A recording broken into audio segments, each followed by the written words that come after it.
Auburn's got to hire a coach. How confident are fans that John Cohen is going to make the right pick?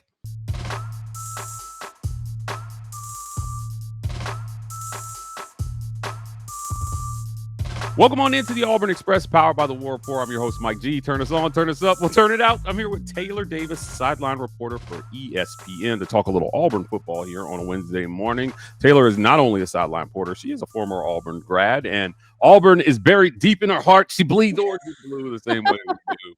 I do. Auburn's got a coach. My helmet. Yeah, oh, yeah. Giving us the repping. extra camera. I'm always repping. Always repping, is she. John Cohen is repping as well, too. He sat down with me yesterday. We released that interview at noon yesterday. If you haven't seen it, highly recommend you go listen to John Cohen talk about the coaching search. But if you missed it, we've got some highlights that we want to talk about here, Taylor, that I want to get your opinion on today's show. We're going to talk about DJ Durkin, talk about what qualities they're looking for in a coach, what kind of conversations they've had with the players, and then the message from Auburn University to interested candidates. According to John Cohen, fans would be shocked at some of the names nationally that are actually interested in this job. I am interested what his definition of shocked is, but certainly we'll get into that on today's show. Let's start at the top here. I asked John a question about retaining DJ Durkin. It seems to be a question about whether he would stay.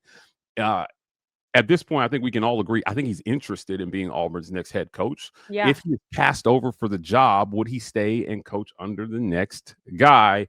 Here's what John Cohen had to say about that. It felt like everyone was trying to hire him away this past offseason. Auburn made him the second highest paid assistant in the country. Do you think maybe from your standpoint there's a push to maybe retain some of this coaching staff or hire a guy who will be open to retaining some of these guys? Because I think what we saw on Saturday is there's still a really good staff here that can produce something, especially with how drastically the offense looked with only Derek Nix calling it. Is that maybe a consideration from your end? As we talk to candidates and their representation, the first thing they mention to us is, is DJ Durkin going to be part of this? I mean, would he be willing to stay? We can't answer that for him, but we love DJ. We think he's tremendous. He is a candidate for this position. I love what he's done. More will be revealed to us moving forward, but he certainly has positioned himself to be somebody who deserves consideration. He's positioned himself as somebody who's deserved consideration, but the candidates are actually asking John if he'd be willing to stay. I guess that's not shocking because everybody wanted to hire him this offseason. Yeah. If you had to, what's your confidence level that DJ Durkin would stay as defensive coordinator under a coach who essentially got hired over him? Yeah, I actually think it's pretty high. I believe really? DJ Durkin's expression the past week that he really wants to stay. I think the difference is who they would hire, because as I said on this show last week, I am a very big fan and supporter of John Sumrall. I do not think that keeps DJ Durkin on the Plains if you hire John Sumrall. I think that something like that, there's a power differential and experience differential and two defensive guys that I don't think the balance would be there. I think conversely, a name like Kenny Dillingham, that makes a lot of sense. And there would almost be not co-head coach, but real control over each side of the ball. Dillingham comes in a very strong-willed, intense, offensive-minded guy, and DJ brings that on the defensive side of the ball. I think that someone like Eli Drinkwitz, who has a knowledge of DJ Durkin as well, there are certain candidates that I do think DJ would be willing to remain as defensive coordinator in, because at the end of the day, I believe that DJ genuinely loves Auburn. He genuinely loves this team. And a lot of these players are expressing that they want to remain in Auburn if DJ remains in Auburn. There is a band together type of system happening right now directly for DJ Durkin. And I think that what transpires over the next few weeks directly plays into that as well. But there are certain candidates that I don't think you are able to retain Durkin if you hire, but I do think that there are some that you would. Is that more about like a difference in defensive philosophy or just a personality thing? Maybe you don't think they go well together. I think it's more defensive philosophy. I think that oftentimes how many times do I say, like, too many cooks in the kitchen, recipe for disaster? And I think that DJ has such ownership of that side of the ball, and it has been a well-oiled machine up until this past week. What the heck? But I think that if you bring in someone that's got their own perspective on that, and also as a head coach that has kind of made their bread and butter on the defensive side of the ball, you get an opportunity as a head coach, but you have minimal participation on the side of the ball that you're the expert in. Like that, neither person is going to have the right situation in that. So I think that there are select few that would keep Durkin in the coordinator role and it would work efficiently. And then also the possibility of him being given the reins. Yeah, look, I am highly invested in DJ Durkin staying on the Plains, and any plan that involves him staying here may involve retaining a lot of the defensive talent well too, right? Yeah, so I'm not subscribing to the idea that this is got to be a whole rebuild from a personnel standpoint. Sure. Taylor, there's too much talent here. You've got to find a way to hire coaching staff, but not rebuild, like get rid of all the talent. And the fans on social media that are really kind of irking me saying, we just need to tear it down, start over. You're not going to go out and just find another Cam Coleman. Like, yeah, that's not a thing, man. Yeah. We saw on Saturday, he is not human. He might actually have been birthed from an alien race where they catch footballs in the womb. He is not real. Crazy. And and you got to keep him at least another year on the Plains. That's it. If you can. We got a lot to get through here, but I did get a chance to ask John about like what the most important quality in the next head coach is. Let's listen to what he had to say. Thing or the other as athletic director. Now, obviously, you have conversations with President Roberts and other people who obviously you have to report to.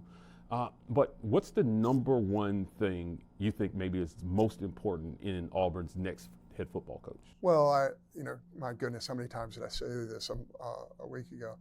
I think our kids really want the person with an edge, right? That edge factor of pushing them all the time to be the best that you can be. Now, look, when you say that as a characteristic, that doesn't ever necessarily mean that you're casting aspersions on previous coaches or anybody else. But that's what we're looking for, and our kids want to be pushed. Our kids want to be the best they can be, and quite frankly, with the weapons that we have on the offensive side of the football, it's got to be better.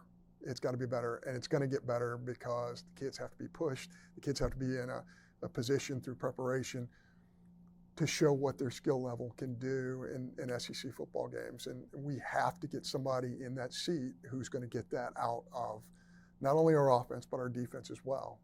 So that's the person we're looking for. Someone with an edge. He was clear. That's not to say that the last guy didn't have an edge, but certainly there was something that was missing offensively, Taylor. Look, you need a winner. At the bottom line is you need a winner, and you need a guy who can come in and win immediately and not make excuses for not winning. If you can retain the roster, there is going to be not a lot of stomach for Auburn coming out of the gate not looking well. And if we learned anything on Saturday, it was that it's pretty clear where maybe at least some of the problem lay. Actually, you know what, Taylor?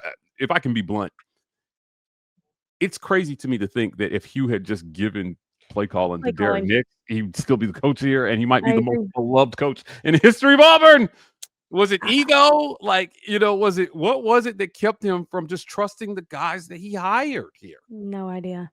And the next guy's he's going to have to trust the guys that he hires. Obviously, DJ Durkin is a guy you can trust, but if you're an offensive guy or your defensive guy, you got to get somebody here on offense that you can trust so you can be the CEO, keep recruiting intact, fundraise, do all the things that a head coach has to do in today's college football, and win games. Yeah. I think that that's the piece of it for me that is, if I have any hesitation with the DJ Durkin option, it's that you do have to wear so many hats as a head coach. And in a lot of ways, it does pull you away from the X's and O's. And that is arguably what DJ's strength is. And I know that it was a sample size this past week, but I think you saw the in-game management and organization is a lot on a head coach, and it doesn't always work for you to be play calling. Some of them are able to find the balance, but not all of them. Now, I will point out an important distinction. If this were the case next year, there would be someone as a defensive coordinator that is handling in-game operations for DJ. This past weekend, DJ is essentially being both. He is being head coach and defensive coordinator. That would not be the case. He would still call the plays defensively, but like, you got to think about this. The guy is time for in between quarters. You want to go and get the iPad and talk to your guys. You can't, because you have to go do a TV interview. That's not the norm when you've got someone that's handling your processes on the sideline as a coordinator, and you can be head coach, but then still call plays. So some of those logistics would shape out differently if he were actually the head coach. But it is something that he will have to speak to with the administration. He will have to have an active plan on. Is this going to continue to bring out your best? If you are having to play CEO, you're having to deal with agents and NIL and money, you're having to be a marketing guru and participate in social media and Ford commercials, you're having to play politician and be out in the community and participating. Like, do I believe DJ Durkin can do it and would be great at it? Yeah. But is it going to at all hinder what you love and what you're really good at? I think that's a really honest come to Jesus conversation that you got to have when you're facing a decision like this. But I think at the end of the day, what John Cohen is saying to you is what I have also been saying. It's that Auburn has to have a guy at the helm that returns this brand to a level of seriousness that Auburn has not had in years. It has been a very long time, and I work in the sports industry. I work for ESPN. I am around a variety of colleagues all over the sports industry. The perception of Auburn has been tainted a little bit the past few years, and it is not viewed as the same serious blue collar, no BS kind of football program that people like Jason Campbell paved the way for it to become. So I am more concerned with someone that brings that level of intensity, of go-getter mentality, which is why I have expressed support for a John Sumrall, but it doesn't take away from DJ Durkin's ability to do the same thing. I have heard more noise around the Dillingham. Whether or not he's actually willing to leave Arizona State, I don't know. I think a guy like him fits that mold as well and still allows DJ to be DJ. But there are some that I don't think do that, and I don't think bring the level of stature and you're about to start taking Auburn seriously again, which needs to be a part of this candidate. Yeah, look, you said so much there that I agree with here. The level of seriousness or unseriousness around this program actually astounding right now. But when we come back, we're going to talk about how the candidates are viewing this job right now. Do they view Auburn as a serious job or an unserious one? We'll talk about that next, right after a quick word from our sponsors, our friends at The Rogue Shop. You can visit The Rogue Shop at rogueshop.com. Use code REPORTER to get 15% off your Rogue Shop order. Pain, sleep, stress, anxiety, whatever ails you in life, The Rogue Shop potentially has something that has you covered. If you've got some traditional ailments that could require some non-traditional remedies, The Rogue Shop could be the place for you. Our guy Richard is a longtime sponsor of the show, and he's dropping a little something extra in there for everybody using code REPORTER today. So make sure you head on over to therogueshop.com and get right.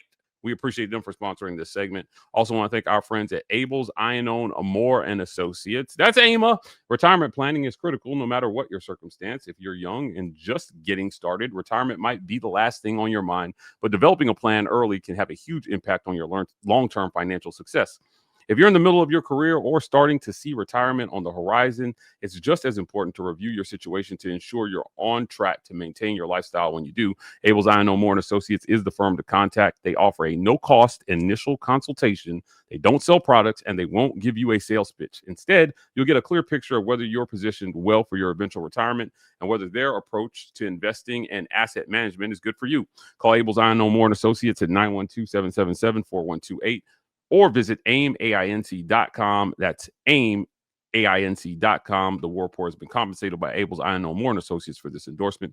Abel's I Know More and Associates is a SEC registered investment advisor. Registration as an investment advisor does not imply a certain level of skill or training. I want to thank our friends at the Golden's Cast Iron. Visit goldenscastiron.com/WR. Use code Get Your Weight Up for 15% off your weights and code TWR for $65 off fire pits and Kamado grills. The fall is here. It's getting a little chilly outside, but perfect time to snuggle up around a Golden's cast iron fire pit, or maybe just eat something good off a Golden's cast iron Kamado grill. I got my dad the grill Taylor for Father's Day. He loves this thing. Or maybe just stay in shape with some Golden's cast iron weights. Work out, grill out, chill out with Golden's cast iron. I want to thank our friends at the Vibe Vault. You can find them at 3462 Crosswinds Road, Suite E in Phoenix City, Alabama.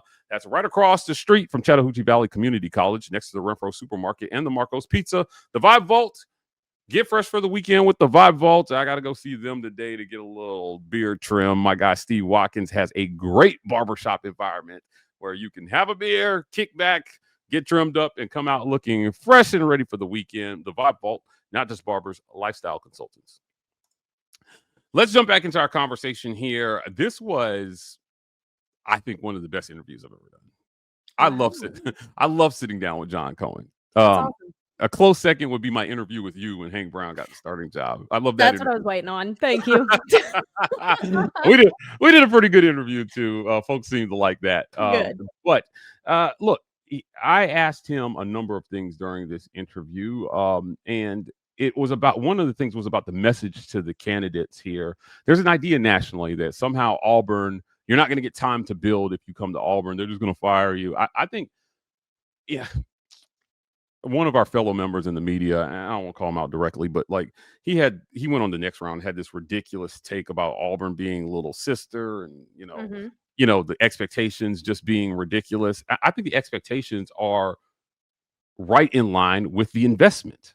$92 million performance center, man. Jordan Hare has become a production on Saturdays. If you have not been to a night game at Jordan Hare, the light show, the fireworks.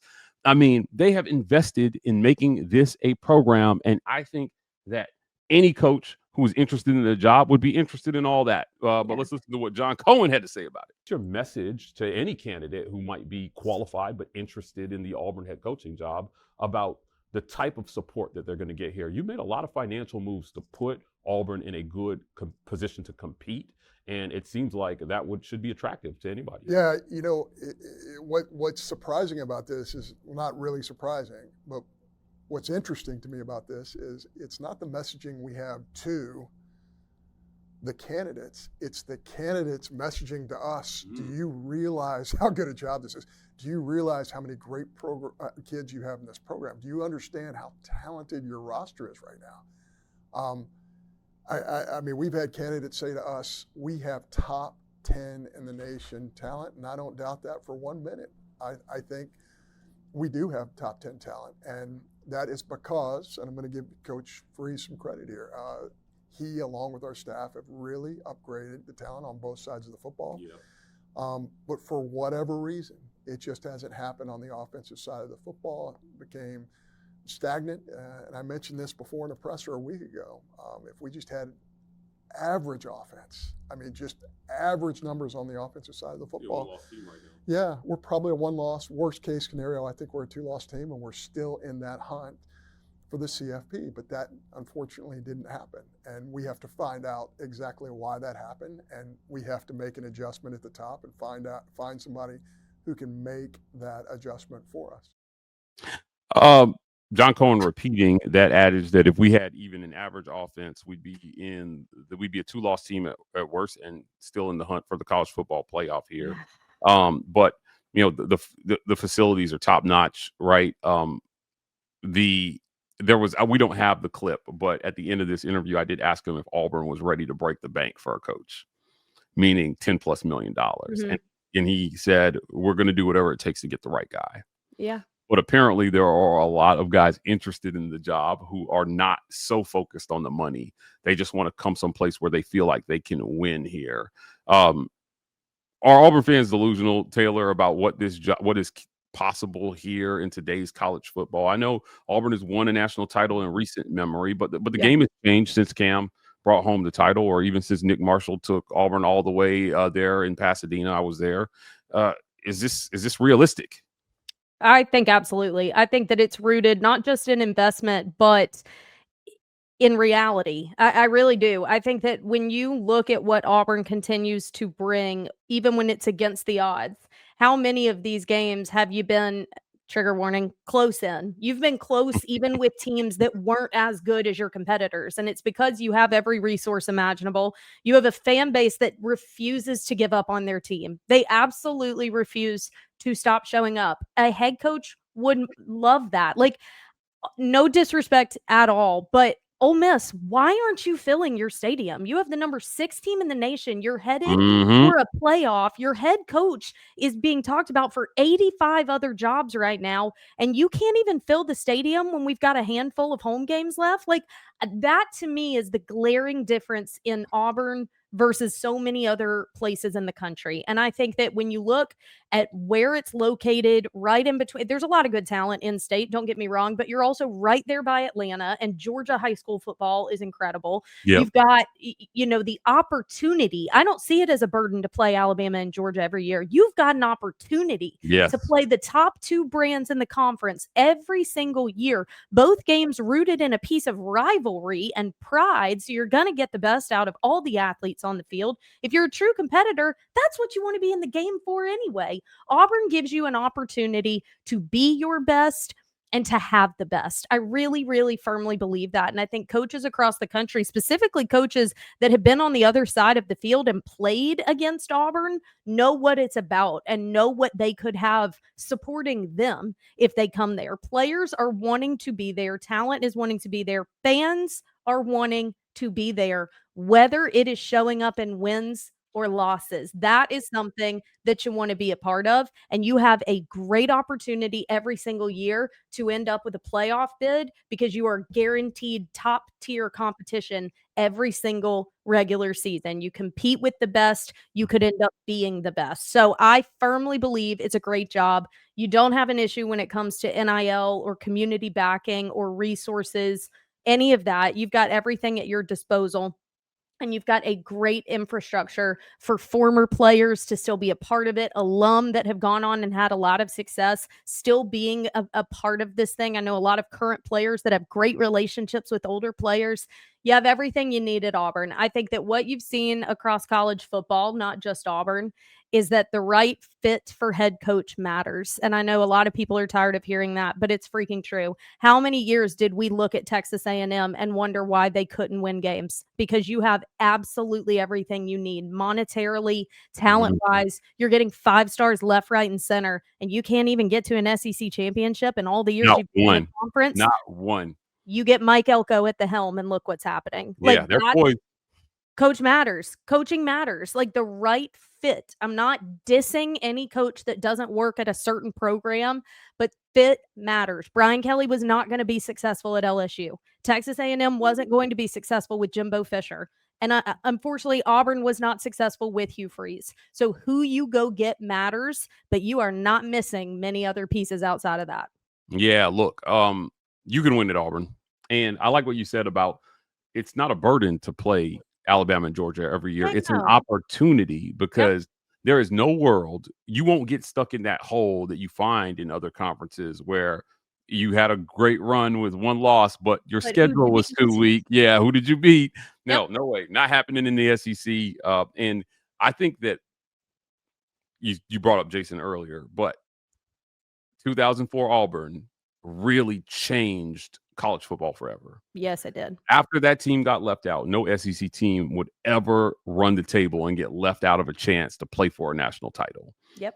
And as a matter of fact, we saw our first 2-loss champion after that in LSU. Remember? I mean, and they looked dominant with 2 losses in that national title game. I'm in a place where I'm sick of the lazy narratives around Auburn just because Alabama lucked into a generational coach. They lucked into a generational coach. They were trying to hire Rich Rod. Remember, Rich Rod turned them down. They were almost University of Rich Rodriguez. Yeah. And God, I wish that for them here in the near future. But I just think Auburn is a great place, and I think the players recognize that. But the last thing that we talked about was the players and the input that they could possibly have on the process of hiring the next coach. Here's what John Cohen had to say about talking to his players about hiring their next head football coach. Yeah, you said that you spoke with some athletes already. The portal will open once you hire a new coach. But what is your confidence level in your since your conversations with these athletes that you'll be able to put a plan in place that they will buy into and say, I want to remain here at Auburn University. One of the things that we've heard even from the guys who have transferred out is Auburn is a really, really hard community to want to leave. It's not just about football. It's about leaving what they built here socially. It's about leaving their friends. It's about not having Guthrie's a mile away. I mean, they love it here. People love it here. And as somebody who went to school here, I can tell you it is a very hard community to leave. Do you think that all those things are going to be strong enough to keep, your main guys like Cam Coleman, guys like Perry Thompson, these top 50 overall guys here on the Plains? I was just talking to one of the leaders on our football team, and I had a really good conversation with him. And that's exactly what he said to me. He said, John, there isn't one football player on this team who wants to leave Auburn. Now, they might have some financial obligations they feel like they might have to take care of, and maybe there's something out there that's better than what we can do. I think every school in the SEC, every school, the Alabamas, the Georgias, everybody, the LSUs, everybody we compete against has an elite player who ends up going somewhere else because of the financial commitments that they have, maybe for themselves or for their families. And I understand that. I'm not gonna question that. But it was great to hear one of our leaders, and I'm going to speak to more of them this week, but one of our leaders say not one of our football players wants to leave Auburn because they love Auburn. And I've been here 3 years, and I completely understand why they love Auburn. I'm going to be a super homer here for a second, and I'm going to take my analysts off. I could not agree more. Auburn is a special place. Yeah. Something about Auburn, it's quaint. My sister texted me today and she was like, Mike, what's a good ice cream shop in Auburn? And I was like, sis, I don't know if I know the answer to that question. So I asked my Twitter and they came back, with like, hey, go here, go there, go here, go there. And it's crazy to think that it's even become more of a really good college town since you and I were in school. Yeah. Many decades ago. But watch it. For you. Okay, me many decades ago. Me and Jason many decades ago. You 1 decade ago. 1 decade. But I will say this. Even for the guys who have actually hit the portal and left, it was a hard decision to leave the community. So you've got that working in your favor. But also, I was happy to hear that the athletic director is not arrogant enough to think that he should make this decision without actually talking to the athletes, right? 100%. And I'm using the word arrogant because I think there are a lot of guys who feel like we're going to make whatever decision we're making, they're going to deal with it. No, Yes. That's not the world we live in here today. And you spent a lot of money on this roster, and he talked about that this offseason, Taylor. He said when 2026 recruiting was lagging, he said we spent a lot of money retaining the roster rather than going out and trying to find more guys for the roster. I got to believe that you're not ready to let that investment go just because you're changing coaches here. You want to keep all you've invested in Cam Coleman. You don't want to see, I don't want another Bo Nix, man. I don't want to see another guy go across the country to another conference and then almost win the Heisman. Yeah. Let him do it here. 100%. I think that the only way that spending seasons being close is made worse is if you never see the results of that closeness and you actually revert backwards. That's the only way that all of this is made worse. You lose twice, basically, if you let that happen. Now, I totally agree with you. I said that before Hugh Freeze was fired. You have to be upfront and proactive with the players when it comes to all of these decisions. And I think that they very much have.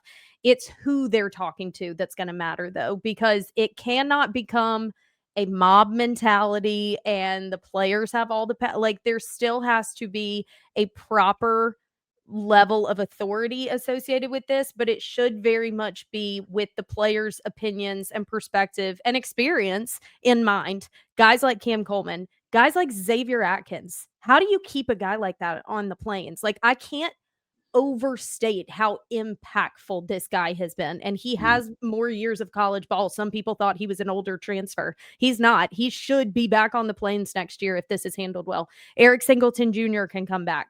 The Yep. future of Deuce Knight is very much, a point of conversation. So, and Ashton Daniels, which I fully expect they are going to sit him for the Mercer game, preserve his red shirt, and that will all but solidify that he is returning for 2026. I fully believe that's the plan in place for him. So a lot of these guys, and then take into consideration experiences of guys like Keldrick Falk, who may not be a part of it, but like Eugene Asante, like what of your knowledge and experience can this program benefit from moving forward? And that includes your take on coaches. So I think that these guys feeling like they have a seat at the table, feeling like this is something that is being taken into consideration when it comes to this decision, my feelings and my experience. Now, that can't be the case for everybody. Unfortunate as it may be, there's 100 and something guys on this roster, and everyone's going to have a different opinion. But the pieces that you genuinely believe that if Auburn's going to field a championship team next season, these guys have to be a part of it. You get their opinion on what the heck is going on with the staff, what they feel they need in a head coach. And yes, their perspective on keeping DJ Durkin on the Plains. I do think that that is a very impactful piece of a lot of this locker room staying intact. Yeah, look, there are some great kids in this program right now. Mm-hmm. If you've never met Cam, Coleman, he's funny, and He is funny. he's such a great kid. I went to high school with his dad. We were in the same Yeah. graduating class at Central Phoenix City. Perry Thompson is a good kid, and he stuck with Auburn through some rough, what I would call rough first couple of years, where it seemed like they were struggling to bring him along. And then, they decided to just put him in the game after Horatio got hurt. And turns out he can play. Yeah. Turns out a top 30 overall player can just play. Right. Look, man, no shade to Hugh. Yeah. But a lot of things opened up with a change in play calling. Mm-hmm. And to put a bow on this, you can prove something the next couple games versus Mercer, and with Alabama coming in. They didn't beat Vanderbilt, but it meant something that was a top 15 team that they played with Diego Pavia at quarterback, and that you ran them to overtime in their house in a year where they're in contention for the college football playoff right now. Mm-hmm. I would say that I would say even go as far to say as their destiny is in their hands as a 2-loss SEC team. Yeah, right. Their destiny's in their hands. And so you gave them all they could handle and then some. Mm-hmm. And I think if you can win the Iron Bowl and you can win it impressively as well, too. Can you imagine if they hold Bama under 20 points and Auburn somehow won the game like 34-20 or something like that, or 34-17? I don't know who doesn't want to keep DJ Durkin on staff. Really, true. Except for, maybe, some of the guys we talked about before we start recording as a difference in philosophy. But there's a chance for this to be something really special very quickly. Now, next year's schedule, Taylor, is brutal. Have you looked at the 2026 schedule? Negative. Oh, man. Allow me, my friend. Oh, dear. Oh, goodness. Oh, dear. Right, you remember how we ditched LSU and the Mississippi schools? They all come back, right? And you get Tennessee and Florida.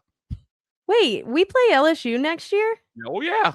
Let's go. I thought that one was gone for a while. On the Plains. I love that game. That's my favorite game. You are at Alabama. No, wait. You are home against Vanderbilt, at Alabama, at Georgia, home against Arkansas, home against Florida, home against LSU, at Ole Miss, at Mississippi State, at Tennessee. And you have Baylor and Atlanta. Talk about a schedule. You got to get it together quickly. That you can't let it fall apart this offseason, or we are in for one hell of a down ride in 2026. Gosh, I don't envy anyone making this decision, because you guys, the reality of the situation is there is going to be a risk either way. There is going to be a risk that it doesn't work if you make DJ head coach. There's going to be a risk that it doesn't work if you bring in a Sumrall. There's going to be a risk that it doesn't work if you bring in a Drinkwitz or a James Franklin. Like, there is no guaranteed success, and you've got a schedule like that a year ahead of you. I think that keeping some of the core generational pieces like a Cam Coleman, like a Xavier Atkins, needs to be a priority, but you really have to go with just the guy that's going to get this thing going in the right direction, because you're right. That is a very, very challenging task ahead. And it's why, I hear you on the Iron Bowl thing. I think that makes it a lot easier if Auburn wins the Iron Bowl. Yeah. The more realistic situation that's going to happen is that Alabama's going to win, but Auburn's going to be in the fight. And so then what do you take from it? It's kind of the same way as Vanderbilt, where you're going, wow, I feel so much better about what they fielded, but it still was a loss, and a loss to a top 15 team.